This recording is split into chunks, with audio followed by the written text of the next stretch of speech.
मैं आपसे आज एक बार फिर पुनः वो संदर्भ पूछना चाह रहा हूं, ढोल गंवार शूद्र पशु नारी, इस चौपाई का संदर्भ क्या है, इसका अर्थ क्या है, बताइए।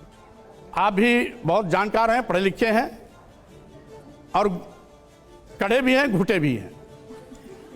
ढोल गंवार शूद्र पशु नारी, शकल ताड़ना के अधिकारी, ये सभी पीटने के पात्र हैं, प्रताड़ित किए जाने के पात्र हैं। और अभी अभी मेरे इस वक्तव्य देने के बाद एक छोटी सी बात बताइए, मुझे बताइए, ये आपको किसने बताया, किस धर्मगुरु ने बताया, कहां पर आपने पढ़ा है? जिस प्रेस ने इस किताब को लिखी है, पुराना एडिशन निकाल लीजिए, अपने आप ही अर्थ मिल जाएगा।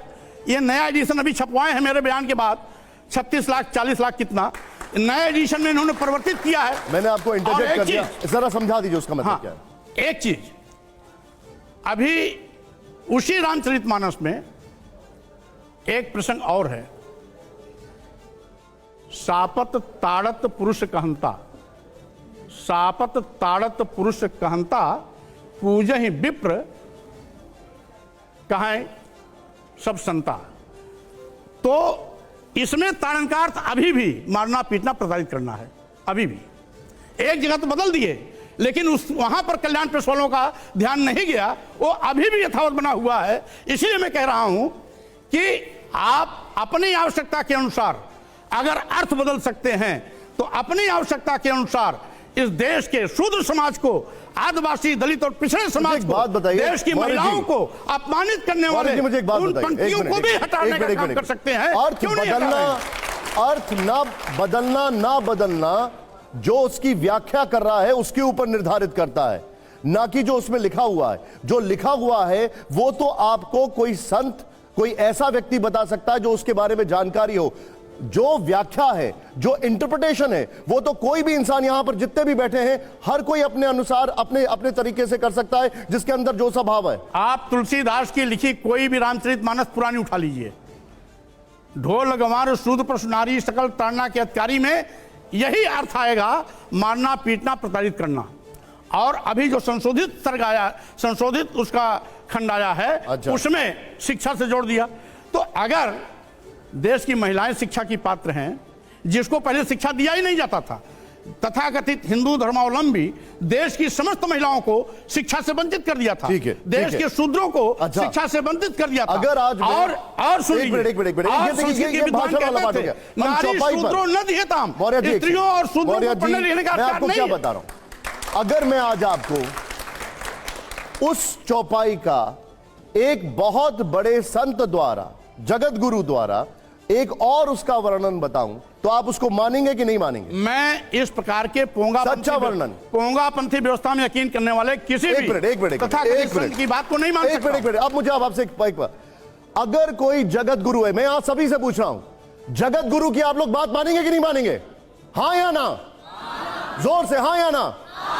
अगर जगत गुरु कोई बात कह रहे हैं, क्या उनका वर्जन जो है उसको हम समझ सकते हैं कि नहीं समझ सकते? बिल्कुल नहीं समझ सकते। अच्छा ठीक है, क्योंकि ये सब एक मिनट रामभद्राचार्य जी ने जो कहा, एक बार आप सुनिए, फिर मुझे बताइए, सुनाइए जरा। ढोल गंवार शूद्र पशु नारी, पहली बात तो उनका पाठ गलत है, सकल ताड़ना के अधिकारी नहीं है, ये सब ताड़न के अधिकारी है वहां पाठ। कौटिल्य ने ताड़न का अर्थ शिक्षण लिखा है। ढोल वाद्य, गंवार जो ग्रामीण व्यक्ति है, शूद्र शुचाद्रातीति शूद्र है जो चिंता से द्रवित हो जाए, पशु और नारी ये पढ़ने के अधिकारी हैं, इनको पढ़ाना चाहिए। नारी की शिक्षा अनिवार्य है। रामचरितमानस का एक भी अक्षर न तो संविधान के विरुद्ध है और न वेद के विरुद्ध है और न भारतीय मानसिकता के विरुद्ध है, न मर्यादा के विरुद्ध है। ठीक है, वो कह रहे हैं ये पढ़ाई के अधिकारी हैं, आप कह रहे हैं ये पिटाई के अधिकारी हैं। मैं कह रहा हूं सही माने में सबसे ज्यादा शिक्षा की आवश्यकता है रामभद्राचार्य जी को। एक चीज, दूसरी चीज मैं पूछना चाहता हूं, गधे को क्या पढ़ाएंगे, सुअर को क्या पढ़ाएंगे, गाय भैंस को क्या पढ़ाएंगे, बकरी को क्या पढ़ाएंगे, ऊंट हाथी घोड़े को क्या पढ़ाएंगे, क्या पढ़ाएंगे? और फिर दूसरी चीज, ढोल को क्या पढ़ाएंगे? पढ़ाने का ढोल मकसद बजाया होता जाता है शिक्षित करना, ढोल बजाया जाता ट्रेनिंग है। देना मतलब होता है। ट्रेनिंग देने की आवश्यकता है। आज इन तमाम ढोंगियों पाखंडियों को जो संत के रूप में देश को गुमराह कर रहे हैं और हमारी युवा पीढ़ी को गलत रास्ता दिखा रहे हैं, आप क्या चाहते हैं? देश की एक और ये कहेंगे, मुझे एक बात बताइए, एक और कहेंगे, ये सभी ढोंगी हैं, निशान पाखंडी हैं, आप ही एक पंडित हैं। निशान जी, मैं ये कह रहा हूं, एक और ये कहेंगे कि यत्र नार्यस्तु पूजन्ते रमन्ते तत् देवता, और दूसरी तरफ कहेंगे कि महिलाओं को मारना पीटा प्रताड़ित करना चाहिए। उसी तुलसी की रामायण में ये लिखा है कि महिलाएं नीच में भी नीच हैं। ऐसे सभी आप देख के पढ़िए, आप महिलाओं को अपमानित करने का अधिकार किसने दिया है? वो महिलाएं हमारी माँ हैं और हमारी बहनें हैं, हमारी बेटियां हैं, हमें पालती पोसती हैं, वही हमें पैदा करती हैं। जो हमें पैदा करता है, हम उनको नीच कैसे कर सकते हैं? ठीक है राजेश जी, आपका सवाल। स्वामी प्रसाद जी, मेरे सवाल को थोड़ा सा गौर से सुनिएगा। आप उत्तर प्रदेश के बहुत ही माने हुए नेता हैं। आप दलितों की, पिछड़ों की राजनीति करते हैं, गरीबों की राजनीति करते हैं। उत्तर प्रदेश में इस वक्त भारतीय जनता पार्टी का शासन है। आप जो बात कह रहे हैं, आप ये मुझे बताइए कि रामचरितमानस के खिलाफ बोलने से, राम के खिलाफ बोलने से, मंदिर में बौद्ध मठ कहने से आप समाजवादी पार्टी के 24 में चुनाव आने वाला है, कितने वोट काट रहे हैं? मेरा सवाल ये नहीं है, सवाल मेरा ये है, क्या आप समाजवादी पार्टी में भारतीय जनता पार्टी का स्लीपर सेल चला रहे हैं?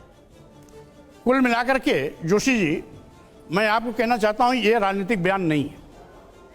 आप ये राजनीति करते हैं, राजनीतिक बयान आपका, अगर हर बयान मुझे राजनीतिक है। भारतीय जनता पार्टी के खिलाफ जंग में ऐलान करना होगा तो आज भारतीय जनता पार्टी ने अपने 9 साल में देश के सारे नौजवानों को बेरोजगार बना दिया।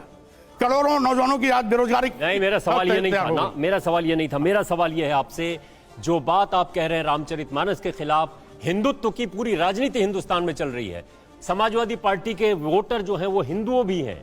आप जो है अपने आप को बौद्ध कहते हैं, लेकिन आपके जो वोटर हैं वो हिंदू हैं। आप समाजवादी पार्टी के कितने हिंदू वोट काटेंगे? क्या भारतीय जनता पार्टी को आप इस तरह से मदद कर रहे हैं? ये सवाल है, इसी पर रहिए, भाषण तो लंबा नहीं दीजिए। ऐतिहासिक सच को उजागर करना हम समझते हैं राजनीति का हिस्सा नहीं है। जो लोग मस्जिदों में, जो लोग हर मस्जिद में मंदिर खोजने की कोशिश कर रहे हैं, मैं उनकी आंख खोलने की कोशिश कर रहा हूं और उनको सावधान कर रहा हूं कि अगर आप हर मस्जिद में मंदिर खोजेंगे तो आने वाले दिनों में हर मंदिर में लोग बौद्ध मठ खोजना शुरू कर देंगे। आप कह रहे हैं, डॉक्टर साहब मैं आपके पास आ रहा हूं। इनके जवाब नहीं दिया ना आपने। आप असदुद्दीन ओवैसी की भूमिका में हैं क्या? मैं भारतीय जनता पार्टी ने जिस घटिया राजनीति शुरू की है, हिंदू मुस्लिम की जो राजनीति की है, मस्जिद और मंदिर की राजनीति की है, फिरका परस्ती की राजनीति की है, देश के भाईचारा को कमजोर करने की कोशिश की है, अमन चैन को खत्म करने की कोशिश की है, समाज को बांटने की जो कोशिश की है, उसकी उस नापाक कोशिश को जनता के सामने उजागर कर रहा हूं, उसकी कलाई खोल रहा हूं।